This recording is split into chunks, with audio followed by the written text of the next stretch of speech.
আসসালামু আলাইকুম, শুভ বিকেল।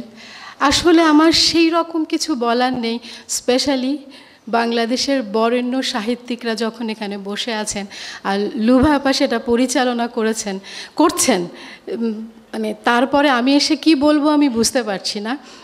তারপরে খুবই সংক্ষেপে আমি দু একটা কৃতজ্ঞতা প্রকাশের কাজ করতে পারি। প্রথম কথা, অক্ষরবৃত্ত প্রকাশন। আজকের এই আয়োজনটা হতো না যদি না অক্ষরবৃত্ত প্রকাশন আসলে এই প্রকাশনার জন্য এগিয়ে না আসতো। আমরা করেছিলাম কোয়েস্টের পক্ষ থেকে আমার ভ্রমণ তথ্যচিত্র বা আমি যে সাক্ষাৎকার ভিত্তিক তথ্যচিত্রগুলো বানাই, আমার পরিকল্পনা সেই পর্যন্ত সীমাবদ্ধ ছিল এই দুইজনকে ঘিরেই। আমি ওটা আসলে মলাটবদ্ধ করার পরিকল্পনা কখনোই করিনি। সেটিকে অক্ষরবৃত্ত এগিয়ে নিয়ে এসেছে, সেই জন্য তাদেরকে ধন্যবাদ। আর পরবর্তীতে যে স্থানে বসে আমরা কথা বলছি, আয়োজনটা যে স্থানে হচ্ছে সেটার জন্য আসলে লুভা নাহিদ চৌধুরীর প্রতি আমি ভীষণভাবে কৃতজ্ঞ। আমি প্রথমে মনে করিনি হয়তো আয়োজনটা আমরা এখানে করতে পারবো। বেঙ্গল, লুভা নাহিদ চৌধুরী দুজনেই আমাদেরকে সেই সুযোগটা করে দিয়েছেন বলে আমরা কথা বলতে পারছি, সেটার জন্য লুভা নাহিদ চৌধুরীকে অসংখ্য ধন্যবাদ।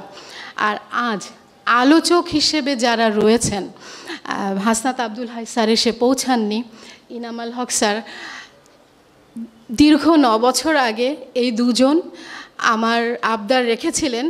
আমি তখনও কেউ ছিলাম না, আমি এখনও কেউ নই।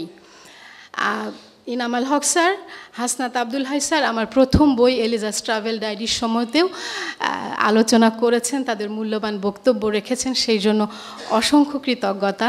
তারপরে জালাল আহমেদ স্যার, জালাল স্যার, আমি যখন 64 জেলা ভ্রমণে গিয়েছি সেই সময় থেকে জালাল স্যারের সাথে আমার কথা হয়েছে। জালাল স্যার 64 জেলার ইতিহাস তার নখদর্পণে, কোন নদী কোন জায়গা থেকে প্রবাহিত হয়ে কোথায় পতিত হয়েছে, কোন জেলার কোন ব্রিটিশ মেয়রের নাম কি ছিল, কমিশনারের নাম কি ছিল, সেটি তার মুখস্থের মতো তিনি বলতে পারেন। বিচিত্র কারণেই হোক অকারণেই হোক, স্যার আমার কাজ পছন্দ করেন, তিনিও আমার আবদার রেখেছেন। স্যার অসংখ্য কৃতজ্ঞতা। তারপরে শামীম আমিনুর রহমান স্যার, এই দুটো কাজ করতে গিয়ে, ভিডিও প্রোডাকশনের কাজ করতে গিয়ে সময়ে অসময়ে আমি কতবার বিরক্ত করেছি, মানে ফোনে সশরীরে উপস্থিত হয়ে। হাসনাত আব্দুল হাই স্যার, শামীম আমিনুর রহমান স্যার দুজনেই আমার সমস্ত আবদার সাদরে গ্রহণ করেছেন, সেই জন্য তাদের প্রতি আমি কৃতজ্ঞ। আর এখানে সাজ্জাদ শরীফ ভাই আছেন। শামীম আমিনুর রহমানের সাথে যখন কাজ করেছি, তিনি কতবার লুভা নাহিদ চৌধুরীর নাম এবং সাজ্জাদ শরীফের নাম উচ্চারণ করেছেন এটা আমি বলতে পারবো না।